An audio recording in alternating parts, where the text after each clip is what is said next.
Hola a todos, bienvenidos a este nuevo análisis. Hoy vamos a desmontar un mito, algo que sinceramente nos quita el sueño a la mayoría, el mito del padre perfecto. Y de paso vamos a descubrir qué es lo único que un hijo realmente necesita, porque, admitámoslo, la crianza conlleva una presión absolutamente abrumadora por alcanzar una perfección que, spoiler, no existe. En nuestra exploración de hoy vamos a construir una especie de puente de sabiduría. Vamos a cruzar de manera totalmente objetiva desde la ciencia clínica moderna hasta la teología bíblica para ver cómo abordan el desarrollo infantil. Y lo fascinante es que al cruzar ese puente nos daremos cuenta de que el objetivo real no es ser perfectos, sino armarnos de herramientas que de verdad funcionan.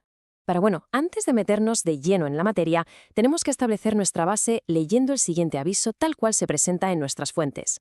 Aviso de exención de responsabilidad médica y clínica.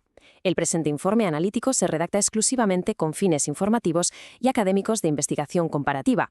No constituye ni sustituye bajo ninguna circunstancia el asesoramiento psicológico, psicoterapéutico, médico o legal profesional. Vale, ¿cuál es nuestra hoja de ruta para hoy? Pues vamos a ir avanzando por 5 pilares fundamentales. Primero, hablaremos de la construcción de habilidades. Segundo, del apego y la reparación. Tercero, de cómo gestionar esos conflictos diarios. Cuarto, la regulación de quien cuida. Y quinto, cómo potenciar el bienestar en casa. Todo esto para llegar a una síntesis académica final que seguro os va a dar mucho que pensar. Vamos a ello. Empezamos con el pilar número 1, el cambio de paradigma. Pasamos de la pura corrección a la construcción de habilidades.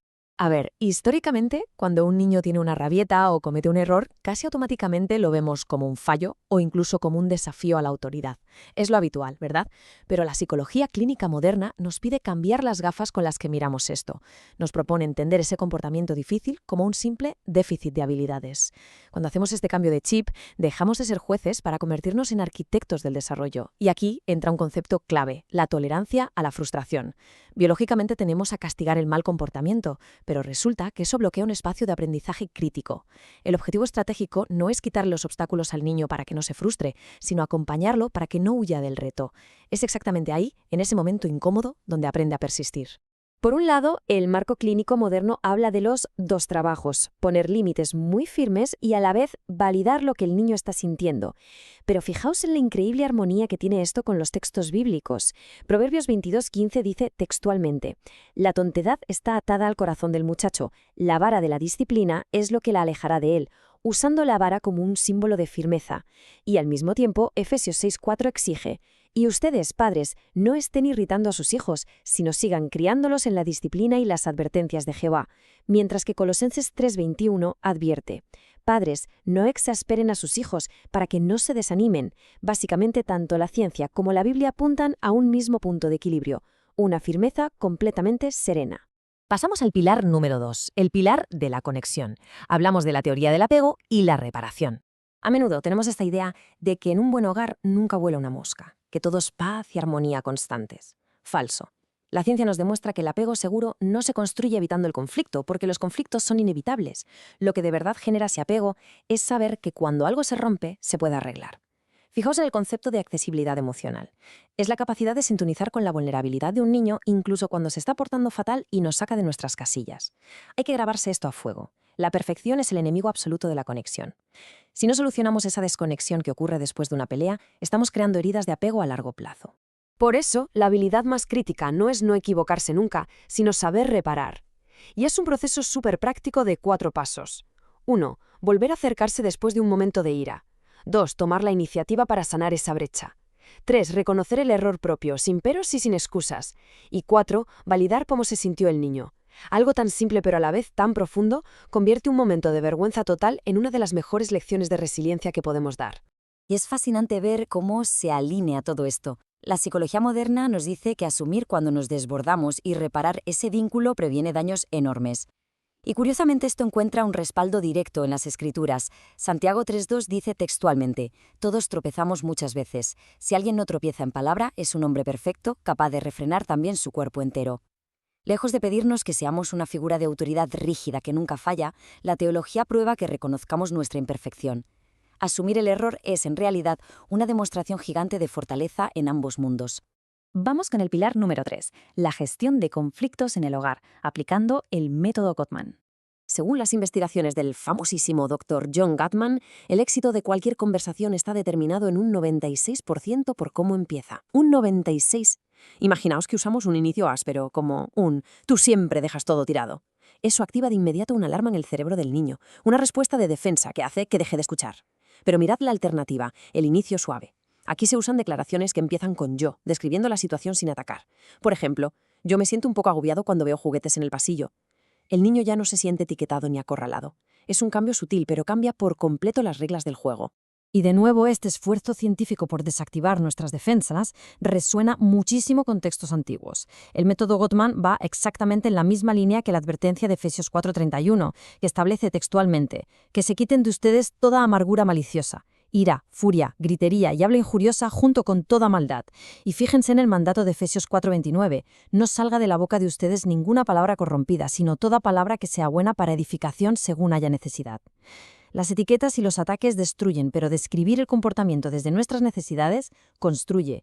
Avanzamos al pilar número 4, la regulación emocional de quien cuida, usando herramientas de la terapia de aceptación y compromiso. Esto es pura biología. Para calmar a alguien más, primero tenemos que estar calmados nosotros. Es imposible aplicar todo esto de la reparación o los inicios suaves si nuestro sistema nervioso está en alerta roja. Y lo interesante de la terapia de aceptación y compromiso es que no te dice trágate tu rabia. Intentar suprimir emociones fuertes solo lleva a que explotes peor más tarde. Lo que propone es practicar la flexibilidad psicológica. Notas esa rabia, la reconoces, pero eliges actuar según tus valores, según qué tipo de persona quieres ser en ese momento. Eso es comprometerse con la acción, no con el impulso. Lo cual viene a validar empíricamente principios milenarios. La clínica dice que dejarse dominar por la ira bloquea por completo el cerebro del menor. Y Santiago 1:19 nos dice textualmente, todo hombre tiene que ser presto en cuanto a oír, lento en cuanto a hablar, lento en cuanto a ira. Proverbios 14:29 añade, el que es lento para la ira tiene abundante discernimiento, pero el que es impaciente exalta la tontedad. Además, Hebreos 12:6 nos recuerda algo vital, porque Jehová disciplina a quien ama. Es decir, el verdadero motor de cualquier disciplina tiene que ser el amor, nunca, jamás, el desahogo personal de nuestra propia ira. Llegamos así al pilar número 5, maximizando el bienestar mediante la resonancia de positividad. Y es que no todo en casa consiste en apagar fuegos y gestionar conflictos. La salud de un hogar también requiere exprimir al máximo lo positivo. Existen unos micromomentos de conexión que actúan como auténticos nutrientes para el cerebro. Hablemos de la capitalización. Básicamente es cuando un niño te cuenta algo bueno que le ha pasado y al hablarlo contigo revive esa alegría y fortalece su autoestima. Pero ojo, que la ciencia lanza una advertencia rotunda. Las pantallas sabotean por completo esta sincronía. Para que funcione hace falta una conexión real y sensorial. Mirarse a los ojos, escuchar la voz, estar presentes de verdad. Sin atención plena, simplemente no hay magia. Y esta advertencia sobre la necesidad de estar presentes, sin filtros ni tecnología de por medio, tiene un paralelismo espectacular. Pensad en cómo Jehová validó a su propio Hijo. Mateo 3:17 dice textualmente, «Miren, también hubo una voz desde los cielos que decía, este es mi Hijo, el amado, a quien he aprobado». Esa es la máxima resonancia positiva. Y respecto a la necesidad de estar siempre presentes, Deuteronomio 6:6-7 instruye, y estas palabras que te estoy mandando hoy tienen que resultar estas sobre tu corazón, y tienes que inculcarlas en tu hijo y hablar de ellas cuando te sientes en tu casa, y cuando andes por el camino, y cuando te acuestes y cuando te levantes. Exige una conexión y un cuidado 100% activos. Y con esto llegamos a la sección 6, nuestra síntesis y conclusión académica. Vamos a ver cómo convergen estos dos mundos.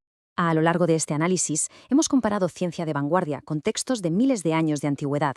Si somos objetivos, a nivel puramente fundacional, sí existen diferencias filosóficas.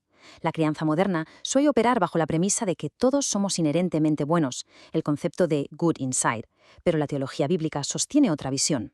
En Génesis 8:21 leemos textualmente que la inclinación del corazón del hombre es mala desde su juventud, y en Proverbios 22:15 se repite que la tontería está atada al corazón del muchacho. Es decir, nos plantea una visión de imperfección heredada que exige que estemos ahí para guiar y formar éticamente. Sin embargo, y esta es la conclusión más potente que podemos sacar hoy, a pesar de partir de enfoques filosóficos distintos, en la práctica diaria el solapamiento es gigantesco. Ambos sistemas nos dicen que usar la ira como herramienta es inútil, rechazan de plano las críticas destructivas, nos obligan a reconocer y reparar nuestros errores como figuras de autoridad y nos ruegan que mantengamos una conexión cara a cara. Al final del día, la neurociencia más moderna está validando destrezas relacionales que ya estaban escritas hace milenios. Esto nos demuestra una gran verdad. Nadie, absolutamente nadie, necesita ser perfecto. Solo necesitamos comprometernos con la intención diaria de reparar los daños, conectar de verdad y guiar con firmeza serena. Y sabemos que para las familias monoparentales este trabajo es el doble de difícil, así que os invitamos a descargar de forma totalmente gratuita la publicación Padres Solos. Ustedes pueden salir adelante, disponible en jw.org. Tenéis el enlace directo en la descripción de este análisis. Para despedirnos os dejo una pequeña reflexión. Si la ciencia y los textos antiguos están totalmente de acuerdo en que reparar después del error es más valioso que no equivocarse nunca, ¿qué pequeño paso vais a dar hoy para ser más compasivos en vuestro propio hogar? Muchísimas gracias por acompañarnos y hasta la próxima.